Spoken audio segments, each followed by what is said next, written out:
grand journal de Télésignal.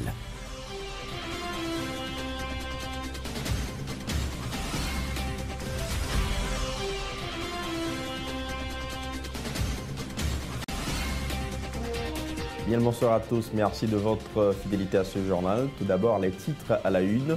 Le président de la République à Berlin pour renforcer la coopération haïtiano-allemande, Michel Martelly, a rencontré ce mercredi son homologue allemand, Joachim Gauck, la chancelière Angela Merkel et des entrepreneurs allemands qui l'invitent à venir explorer les opportunités d'affaires qu'offre Haïti. Fin de la visite du chancelier vénézuélien Rafael Ramirez qui a eu sa deuxième journée de travail avec le Premier ministre Laurent Lamotte autour de la consolidation des liens d'amitié entre Haïti et le Venezuela.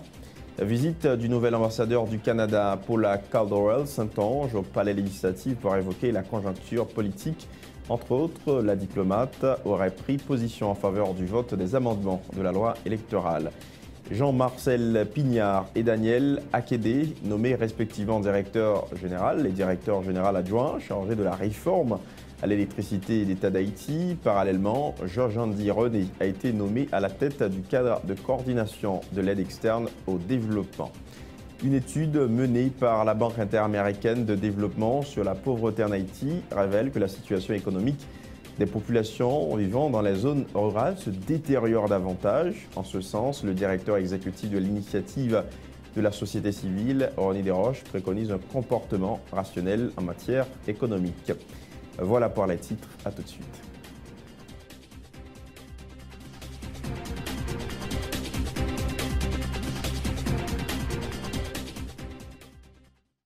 Oui, Monsieur Jonas. Monsieur Jonas, inspecteur d'IRI. Jeune homme, ouais.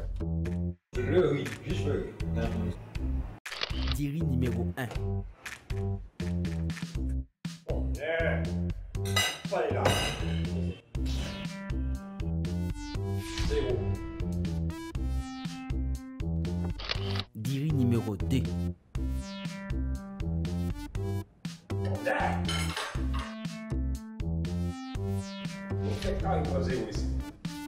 d'IRI numéro 3.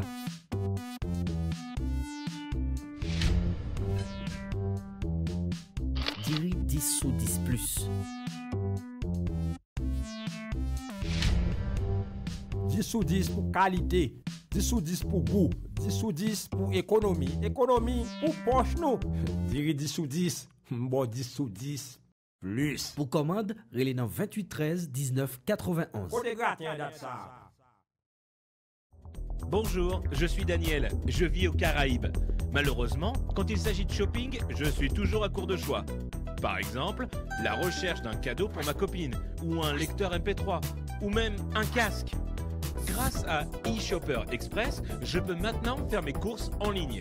Les expéditions internationales de magasins en ligne étant si chères et souvent non disponibles, eShopper Express donne l'opportunité à ceux vivant hors des États-Unis de faire des emplettes comme s'ils y étaient.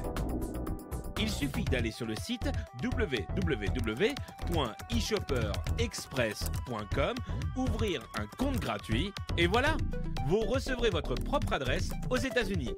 N'oubliez pas d'utiliser votre adresse aux États-Unis pour tous vos achats en ligne. eShopper Express vous informera dès l'arrivée de vos colis chez eux par courrier électronique. Une fois votre colis arrivé, vous aurez la possibilité de demander l'acheminement immédiat chez vous ou à votre bureau, ou de mettre vos paquets en attente si vous en attendez d'autres. Vous pouvez alors demander la consolidation de vos paquets en un seul envoi. La consolidation peut vous faire économiser jusqu'à 50% sur les frais d'expédition internationaux. Incroyable! eShopper Express livrera vos colis à votre porte en quelques jours. Pas de soucis, pas de risque, pas de maux de tête. Pour plus d'informations, accédez à www.eshopperexpress.com. Vous travaillez pour construire votre avenir. Les fruits de vos efforts méritent d'être protégés. Tous vos investissements, chaque employé dévoué, chaque précieuse acquisition, aujourd'hui et pour les générations futures, un malheur est vite arrivé. Soyez prêts, car les conséquences pour vous peuvent être dévastatrices. Avec la AIC à vos côtés, vous pouvez affronter sereinement les surprises que vous réserve la vie. Retombez sur vos pieds. Inutile de tout recommencer. AIC est votre filet de sécurité. Vous créez la richesse, nous la protégeons.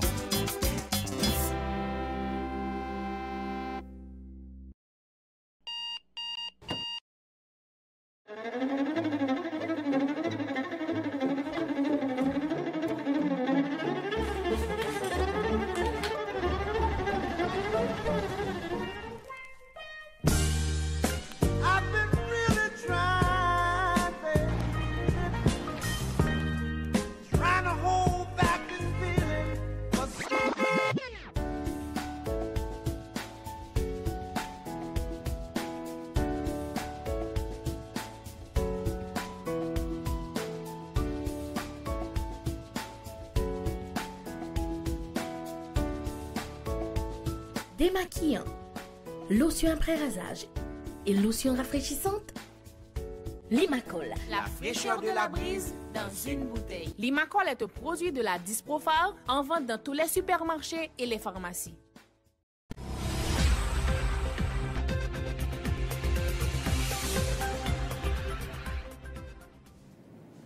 Bienvenue au développement du journal. Le président de la République, Michel-Joseph Martelly, poursuit sa tournée en Europe.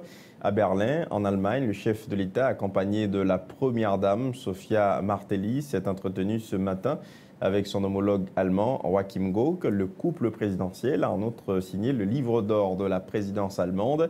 Michel Martelly a également eu une rencontre bilatérale avec la chancelière allemande, Angela Merkel. Au cours des échanges, M. Martelly a déclaré qu'Haïti est un pays nouveau qui se construit, peut-être pas assez rapidement, mais sûrement, peut-être pas assez visiblement, mais profondément. Le président Martelly a eu un déjeuner de travail avec la Fédération des chambres allemandes de commerce et d'industrie à Berlin, réunion au cours de laquelle Michel Martelly a profité pour présenter Haïti comme une terre d'opportunités d'affaires pour les investisseurs. Il a également invité la Fédération des chambres allemandes de commerce et d'industrie à réactualiser ses fructueuses relations économiques et commerciales avec Haïti. Toujours au chapitre de coopération, le chancelier vénézuélien Rafael Ramirez a bouclé sa visite de 24 heures à Port-au-Prince le mercredi 29 octobre. Au cours de son séjour, le ministre des Affaires étrangères de la République bolivarienne a passé en revue avec le Premier ministre haïtien Laurent Lamotte la coopération de son pays en Haïti. Explication Esaü César et Wendiar. Le chancelier vénézuélien a eu 2 séances de travail avec le Premier ministre Laurent Salvador Lamotte. Mardi, à la primature, les 2 hommes ont passé en revue la coopération entre les 2 pays à travers le programme Petro-Caribé qui permet le financement de 275 projets en Haïti. C'était l'occasion pour Rafael Ramirez de saluer les progrès réalisés sur le terrain sur les 3 dernières années. Jeudi, nous avons une visite dans une zone qui est plus défavorisée et côté nous tout projet Petro-Caribé. Et nous ici que le fonds Petro-Caribé que nous utilisons pour faire tout projet, ça est bien utilisé. Jeudi, nous sentons fiers, même si le président et commandant Hugo Chavez est là avec nous. Le président Chavez est toujours vivant dans mi-temps peuple, dans mi-temps monde pauvre. Une deuxième séance de travail s'est tenue dans un hôtel à Pétionville ce mercredi 29 octobre, toujours dans le cadre du renforcement de la coopération entre Haïti et le Venezuela. Laurent Salvador Lamotte a profité de l'occasion pour vanter la bonne santé de cette coopération qui englobe beaucoup de domaines tels l'agriculture, la mise en place des infrastructures et des programmes sociaux. Donc c'est un bagage que nous prenons à tout cœur nous, c'est un respect que pour nous bailler. Président Hugo Chavez dans le Venezuela, président Nicolas Maduro et ministre des Affaires étrangères qui vient rendre nous visite aujourd'hui là dans Pont-Rouge, qui marque encore un signe de respect pour nous tous qui là. Au moment de quitter Haïti, dans l'après-midi du mercredi 29 octobre, Rafael Ramirez a promis de continuer à œuvrer en faveur du renforcement de la coopération du Venezuela en Haïti.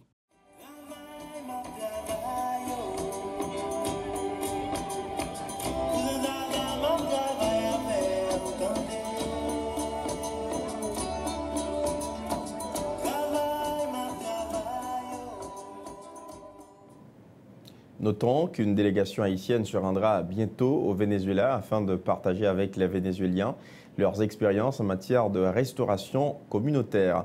Le Premier ministre haïtien présent sur le site de l'ancienne aviation civile à Delma III, accompagné du ministre des Affaires étrangères du Venezuela, Rafael Ramirez, a promis la construction de 2000 maisonnettes en faveur des habitants de cette zone. Laurent Salvador Lamotte s'est dit en ce sens déterminé à accompagner les plus démunis en proie à de grandes difficultés économiques. Laurent Salvador Lamotte au micro de Esaü César et Wendy Harry. Je connais que nous souffrons en pile après le tremblement de terre. Nous avons plus que 56 000 familles qui vivent là dans de mauvaises conditions. Nous vivons avec problème. Et le gouvernement a fait ça capable avec moyens que nous avons. Pour que nous soyons capables de travailler pour nous. Parce que c'est nous-mêmes qui mettons le président. C'est nous-mêmes qui courons le président.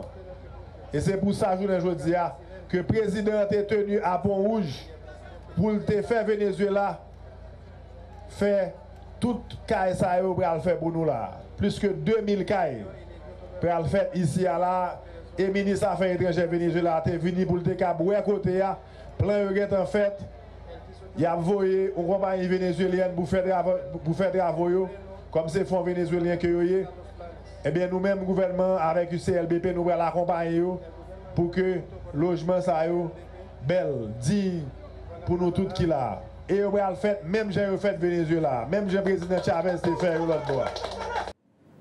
Le ministre de l'Agriculture et des Ressources naturelles et du Développement rural, Jacques Thomas, a procédé à la présentation de l'inventaire des différents projets d'infrastructures agricoles implémentés par son ministère. Grâce au fonds de Petro-Caribé, Thomas Jacques confirme que la restitution du fonds de Petro-Caribé se fera en produits agricoles haïtiens. Thomas Jacques au micro de Esaü César et Wendy Harry. Je dis au niveau de l'agriculture secteur agricole, il y a près de 7 grands projets que nous réalisons avec l'appui Venezuela. Le premier gros projet que nous réalisons avec l'appui Venezuela, c'est le drainage de Salé-Flodoué.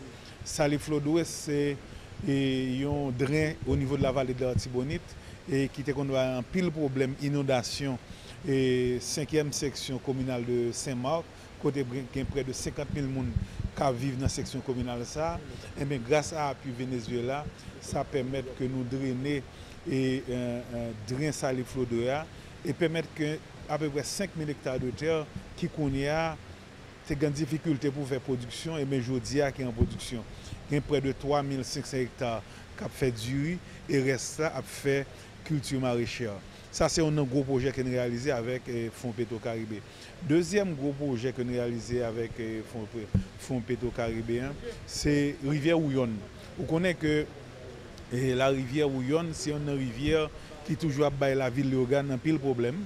Et grâce à financement Venezuela, nous sommes arrivés à faire des travaux de recalibrage de la rivière Ouyon et créer un autre drain qui vous permettre que nous arrivions à faire de l'eau couler très bien au niveau de rivière là pour empêcher que la ville de Léogane soit inondée.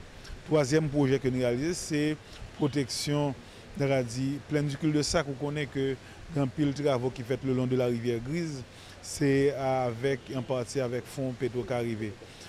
Autre point de l'actualité, la nouvelle ambassadrice du Canada accréditée en Haïti, Paula Cadroel-Saint-Onge, a effectué une visite de courtoisie au palais législatif haïtien ce mercredi. Elle a rencontré des parlementaires de toutes les tendances politiques au Sénat de la République pour débattre des questions conjoncturelles. Madame Saint-Onge, qui est arrivée en Haïti depuis une semaine, reconnaît que le chantier est énorme. En ce sens, elle promet d'apporter tout son soutien aux responsables haïtiens.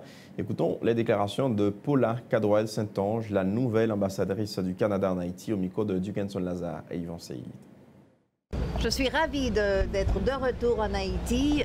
J'ai vécu en Haïti déjà il y a longtemps, mais c'est comme si je retournais à la maison. Je suis très fière d'être la nouvelle ambassadeur du Canada en Haïti.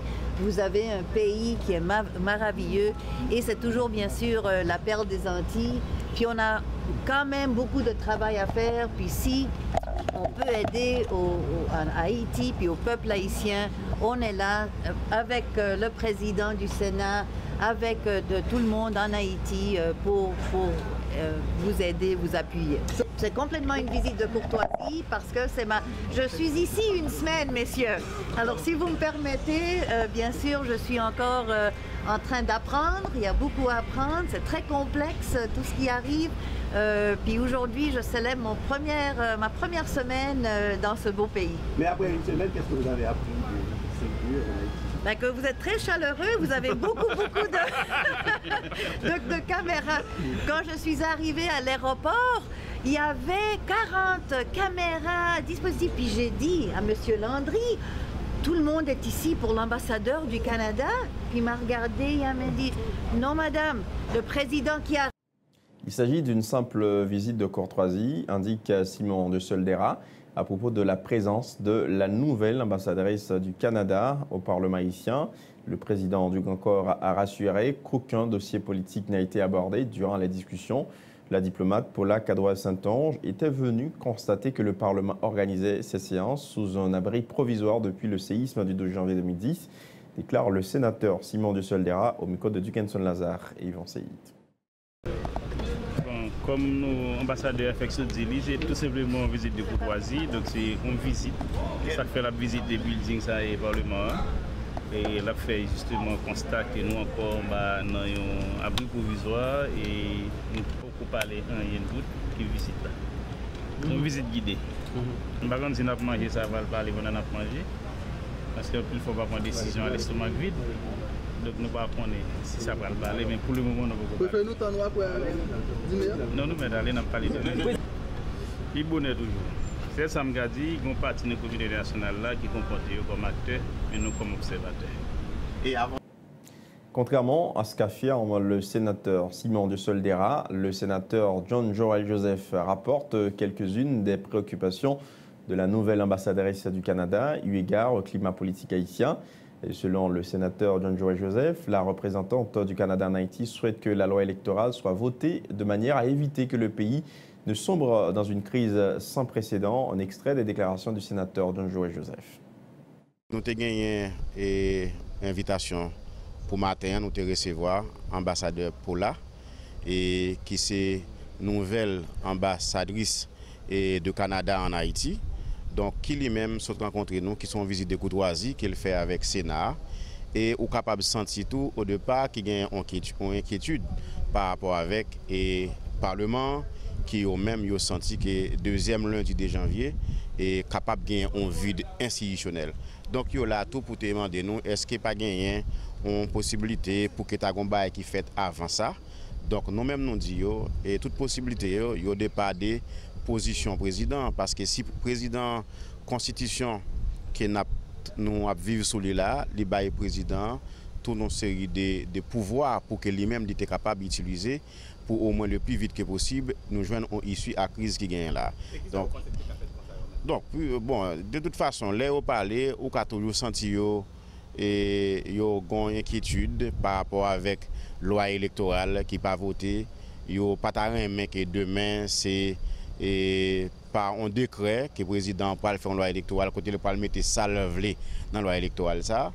Donc yo même yo essayé de regarder est-ce que vraiment et pas capable de gagner une entente, pas capable de gagner une négociation pour faire le plus vite que possible, gagner une loi électorale qui est capable et un instrument légal pour faciliter et appareil électoral qui peut gagner en place pour organiser l'élection dans le pays.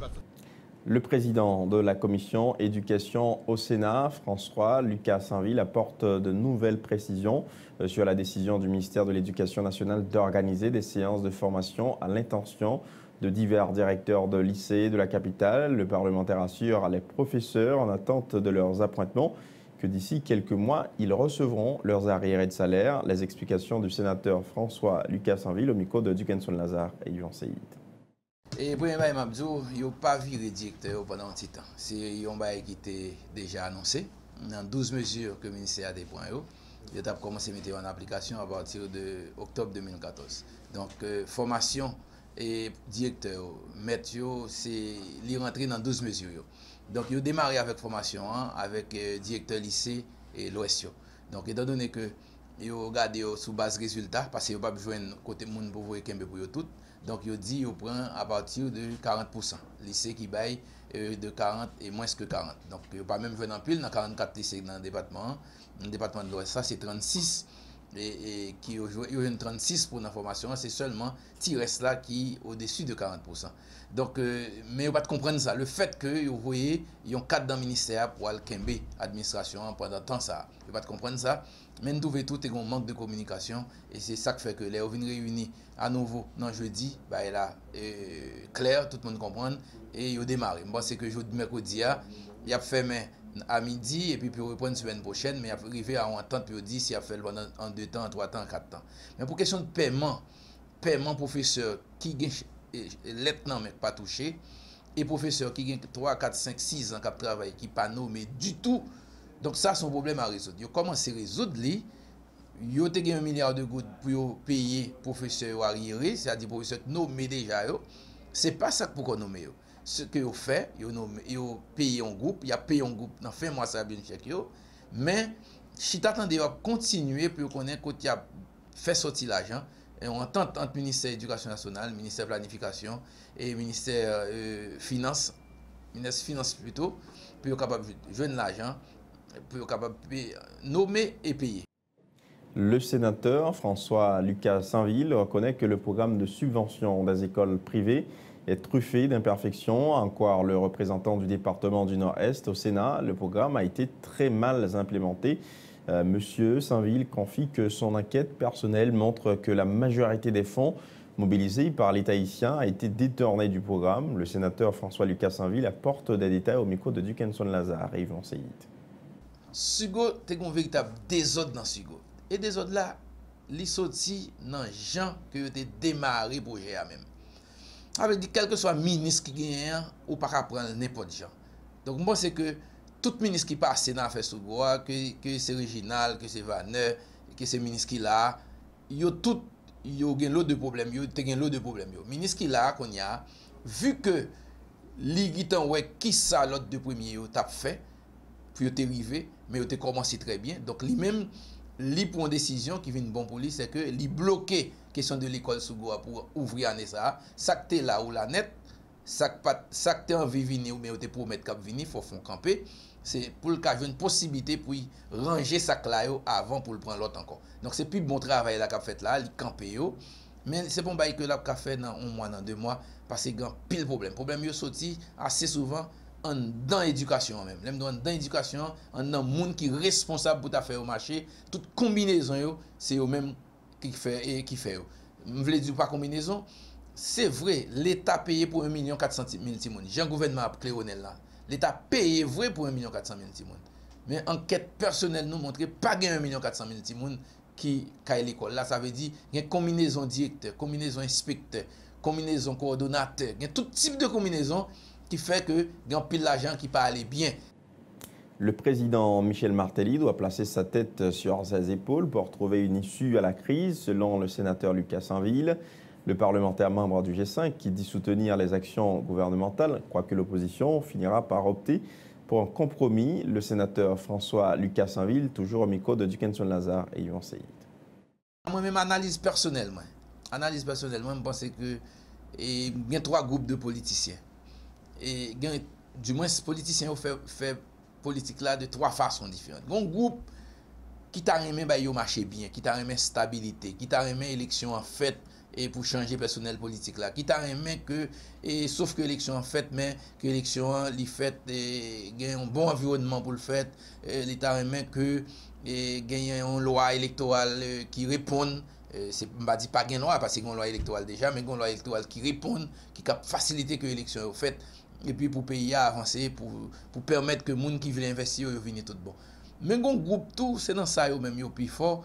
Un groupe c'est les gain des ordres yo même yo fait tendre yo, c'est les ça yo une position, c'est ça yo fait comme yo tout. Donc yo t'a remet carreau à tout. Donc gon l'autre groupe qui pas vle fin situer li, cap jouer, cap balancer, cap la lose ou pas même si à gauche ou à droite, si pour pouvoir si pour opposition ou pas contre côté oui. Donc dans ce sens ça moi conseil pas c'est à souhaiter que et pouvoir yo pas prendre aucune provocation. Prendre aucune provocation et puis yo ta rete tête frette pour faire ba yo et faire Jean la loi mandé yo.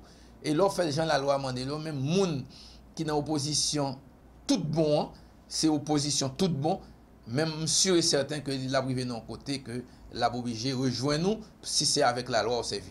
Je le disais en titre, Madame, Messieurs, Jean-Marcel Pignard et Daniel Akédé sont nommés respectivement directeur général et directeur général adjoint chargé de la réforme à l'électricité d'État d'Haïti. Monsieur Pignard remplace Jean-Hérol Moroz alors que Dukens Raphaël garde son poste de directeur général adjoint. Le président Michel-Joseph Martelly a pris cette décision dans le souci de mieux répondre aux attentes de la population en général et des consommateurs en particulier. Et par ailleurs, le Premier ministre Laurent Lamotte a nommé Georges Andironné à la tête du cadre de coordination de l'aide externe au développement CAED. Le CAED est la structure de coordination de l'aide externe présidée par le Premier ministre. Il est chargé de l'efficacité de l'aide et de s'assurer que celle-ci répond aux priorités du gouvernement. Il y a juste le temps d'observer une nouvelle pause. Mesdames, Messieurs, on vous retrouve tout de suite après.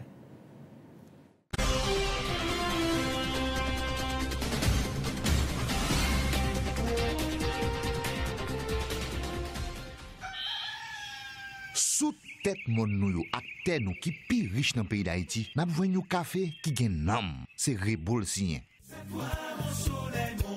Sorti dans grand danse pour arriver dans grand nord, passer par plateau central, atterrir dans montagne Belancio, ak toute l'autre zone qui produit café dans le pays, nous mettons bons outils, bonne structure et surtout connaissance et confiance dans l'idée pour nous joindre plus bon résultat. C'est depuis notre cueilli grain café, passer dans traitement, que nous mettons bon gens contrôle pour nous joindre plus bonne qualité.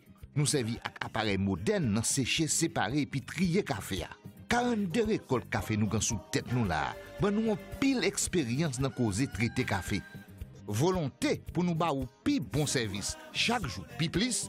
Exiger nous servir avec matériel sophistiqué qui respecte normes et principes, avec différents mélanges nous. Sorti dans gourmet, de luxe, classique, rivé dans l'épibon, dans chaque paquet, dans chaque tasse, Rebo pote pour vous, pi bon goût café pays d'Haïti.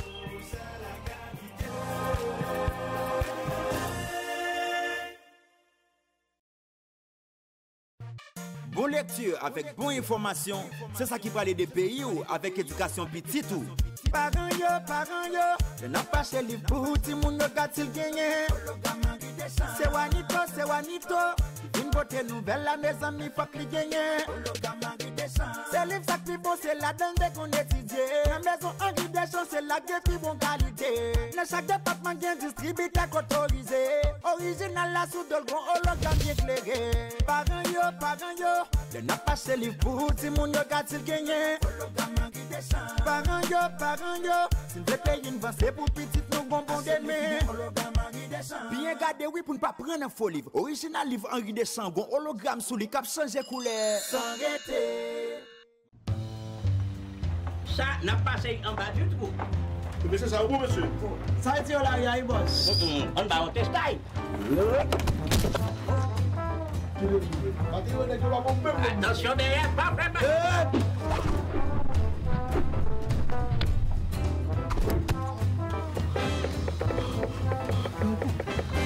Wilkie, viens t'admire. Oh!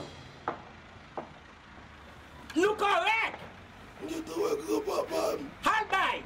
Canes Construction. Halbi. Canes Construction. Ah, ok.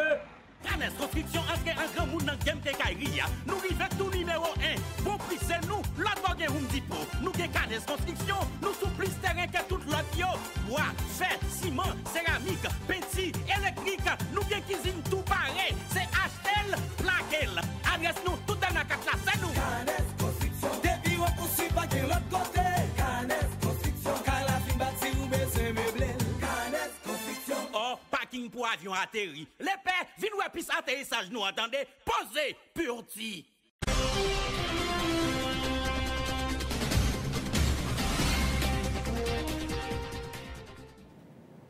La suite de l'actualité, mesdames, messieurs, une étude menée par la Banque interaméricaine de développement sur la pauvreté en Haïti révèle que la situation économique des populations vivant dans les zones rurales se détériore davantage. Cette étude qui a été conduite au cours de la période allant de 1970 à aujourd'hui a été présentée ce mercredi à Pétionville dans le cadre des mercredis de réflexion initiés par la BID.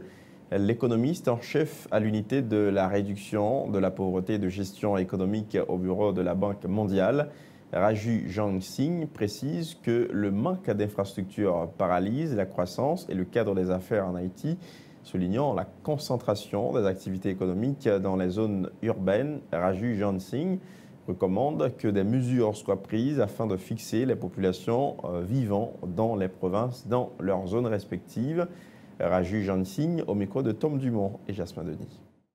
Vous avez une croissance qui reste pénalisée par le manque d'infrastructures, par une population qui est relativement moins bien qualifiée, avec un cadre des affaires qui est peu favorable, qui conduit à une certaine concentration des activités dans certains secteurs où il n'est pas facile d'entrer si on n'est pas déjà dans ce secteur, et qui encourage les gens finalement à se déplacer.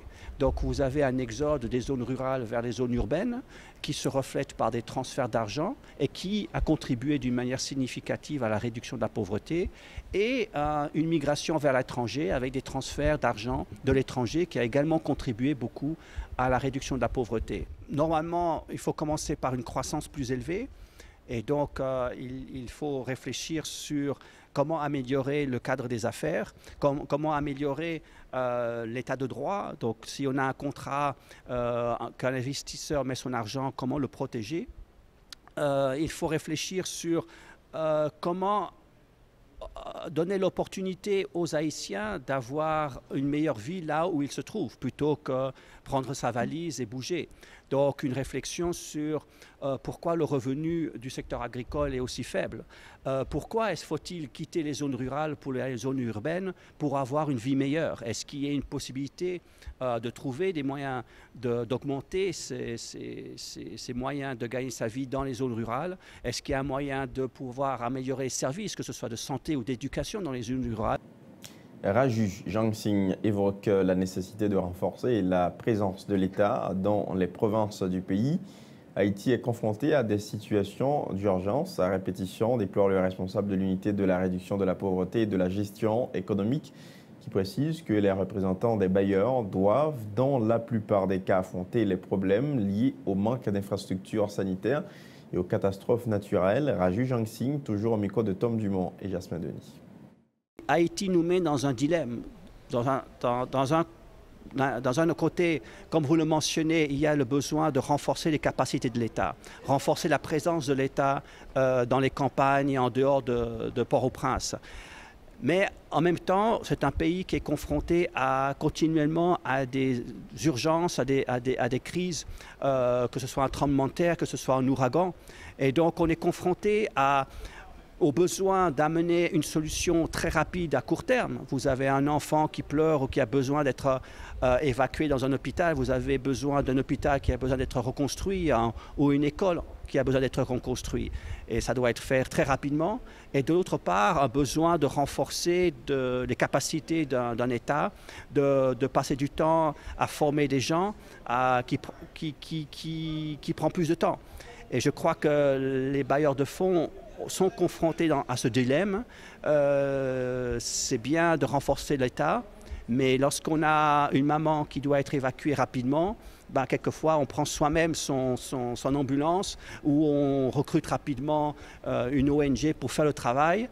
Et on oublie que ce n'est pas une solution durable, qu'il faut renforcer le gouvernement, renforcer la solution à plus long terme.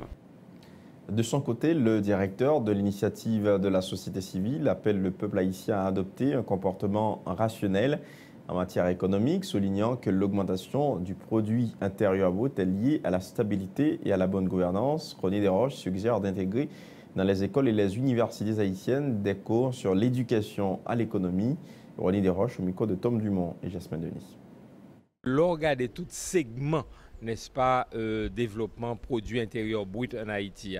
Les périodes d'augmentation produit intérieur brut là, les périodes de croissance correspondent à des périodes de stabilité, à des périodes d'ouverture sur l'extérieur et à des périodes de minimum de bonne gouvernance. Mais toute période côté te gagne instabilité politique, côté gagne fermeture, n'est-ce pas, par rapport à l'économie mondiale et te gagne mauvaise gouvernance, eh bien, l'économie c'est chuté, les chuter. Donc c'est toute période ça que yo considéré, n'est-ce pas, dans l'étude ça. Moi, je pense que nous avons besoin d'un changement de culture économique.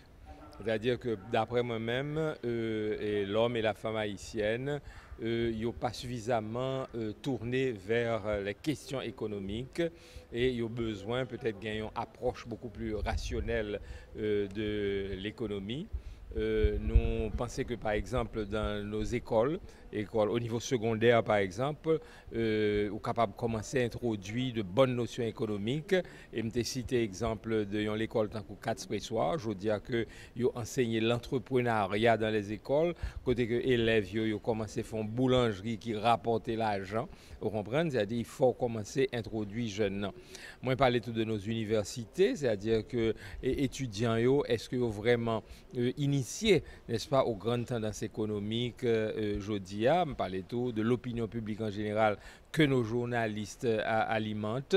Je pense que les journalistes ont plus d'opportunités pour une formation économique, pour ce pas seulement dans les commentaires politiques. La Confédération des travailleurs et travailleuses de secteurs public et privé s'est prononcée ce mercredi sur la situation des employés révoqués de l'administration publique sous la gouvernance de René Préval. Le secrétaire à la mobilisation, à la propagande du CTSP, Philippe Adelva, qui dénonce la misère dans laquelle vit la population haïtienne ces derniers jours, plaide en faveur de la réintégration des employés révoqués. Encore, CTSP levé voix pour lui dénoncer et puis demander qui ça employé qui révoqué illégalement a fait de yo toujours. Tant coup employé presse nationale, archives nationales, SMCRS, La Poste, Service Plus, Mairie Port-au-Prince et Latrier. CTSP demandé qui côté font pension employé Mairie Port-au-Prince passé. CTSP constaté situation politique où l'aime de bord, un douce, un chaud, date élection bail, élection pas qu'à fait. Ça la cause la vie travailleuse vient plus mal que Jean Théier avant. CTSP a continué à parler et lui dit dans une société tant que pas nous qui pas un parti d'avant-garde pour travailler. Pas un seul parti politique qui prétend que c'est parti de la classe ouvrière et de la paysanne pauvre. Dans ce sens, CTSP constaté chaque qui sous dos syndicaliste, il vient pilou. Et c'est peut-être ça.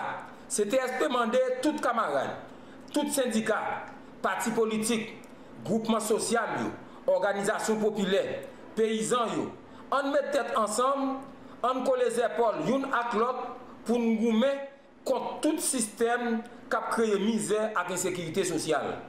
CTSP demandé toute population, on lever camper pour nous couper la situation malouque ça. CTSP dit, syndicat c'est un espace de lutte.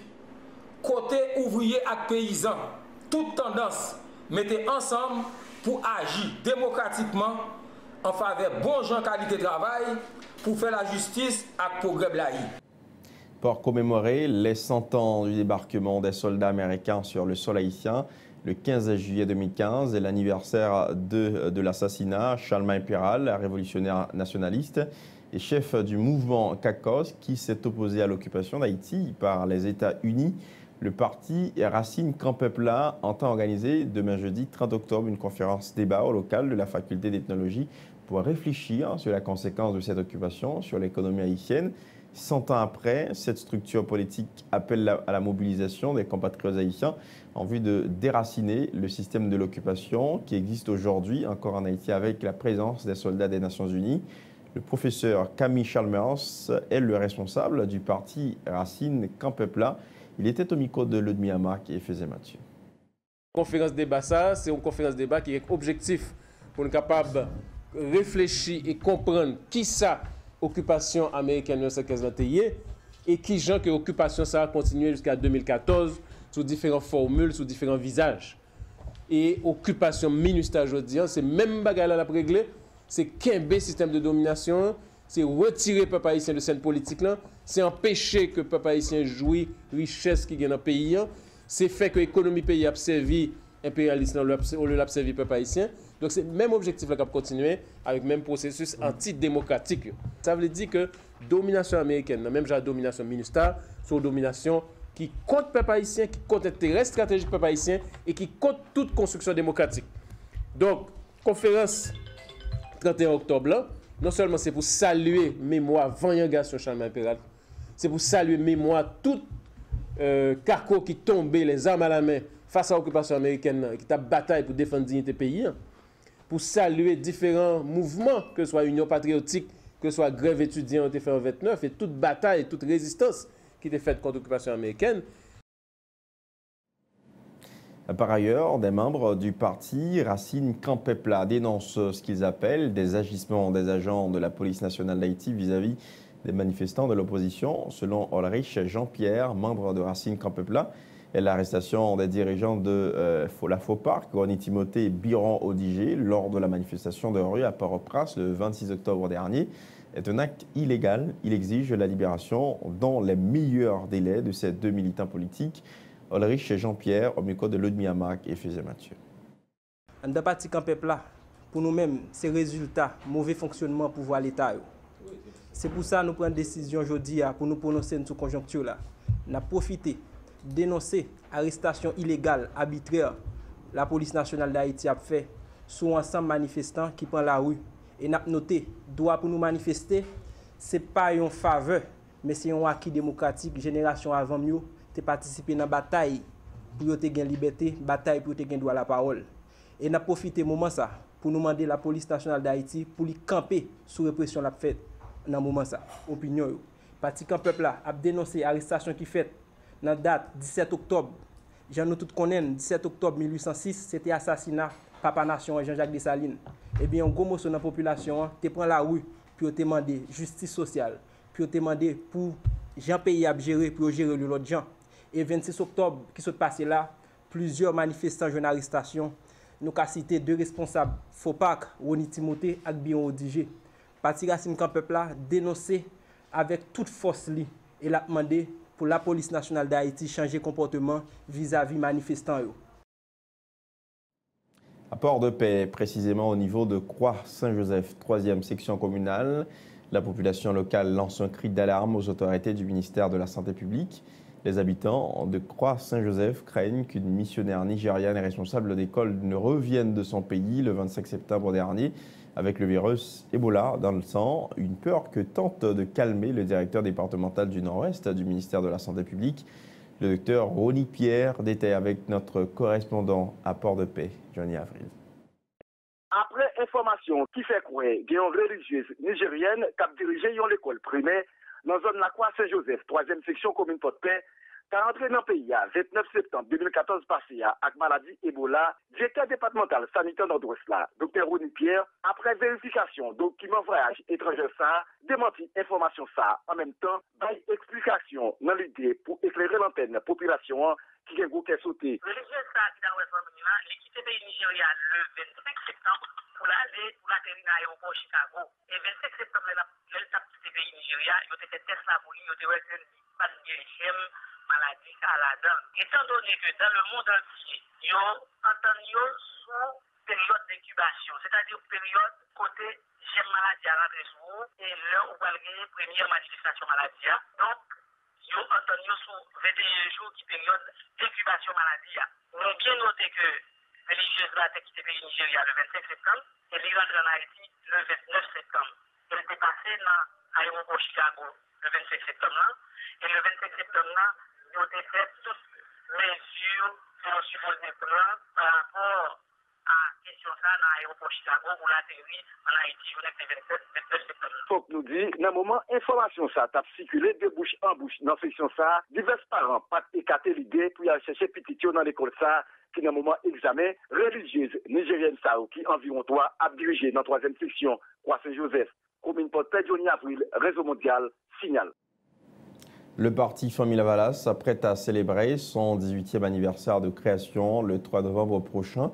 Une clinique mobile en vue de sensibiliser la population sur les maladies Ebola et Chikungunya et un service juridique seront mis à la disposition des participants.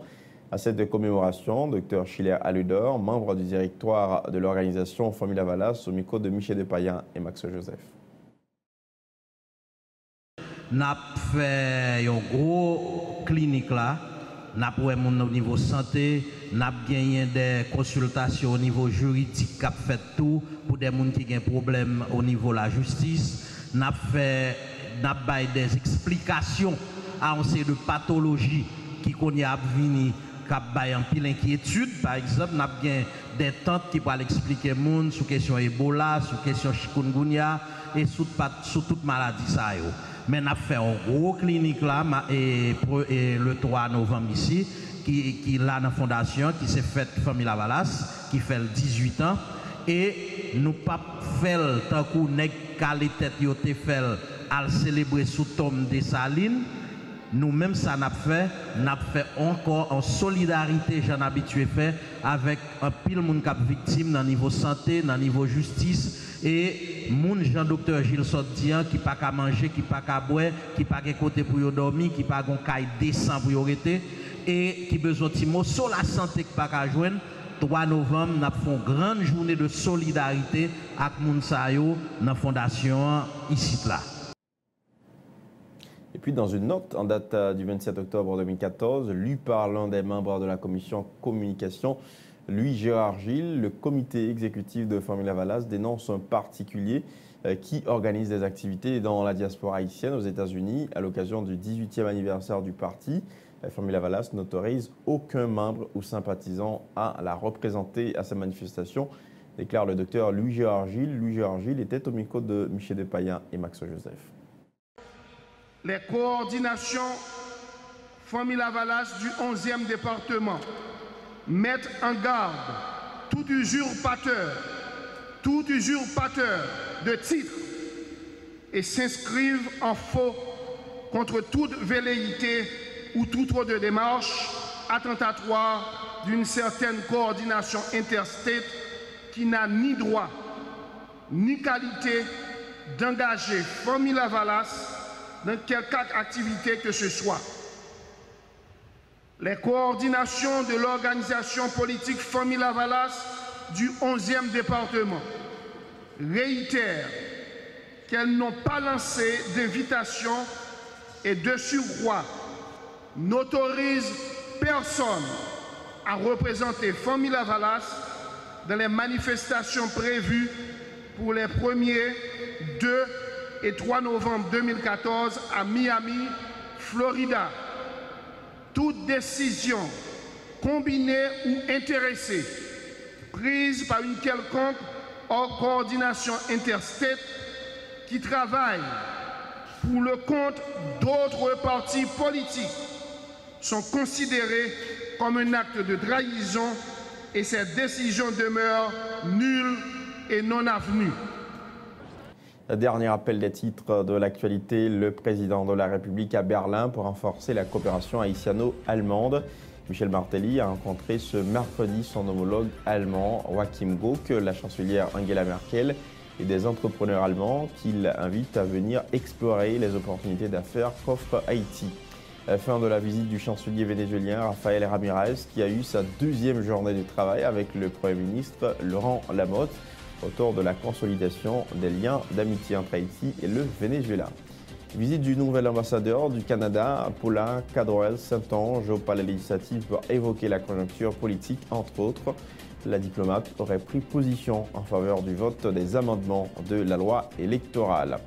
Et puis Jean-Marcel Pignard et Daniel Akédé, nommés respectivement directeur général et directeur général adjoint chargés de la réforme à l'électricité d'État d'Haïti. Parallèlement, Georges-Andy René a été nommé à la tête du cadre de coordination de l'aide externe au développement CAED. Une étude menée par la Banque interaméricaine de développement sur la pauvreté en Haïti révèle que la situation économique des populations vivant dans les zones rurales se détériore davantage. En ce sens, le directeur exécutif de l'initiative de la société civile Ronnie Desroches préconise un comportement rationnel en matière économique. Fin de ce journal, merci à vous de l'avoir suivi. À très bientôt.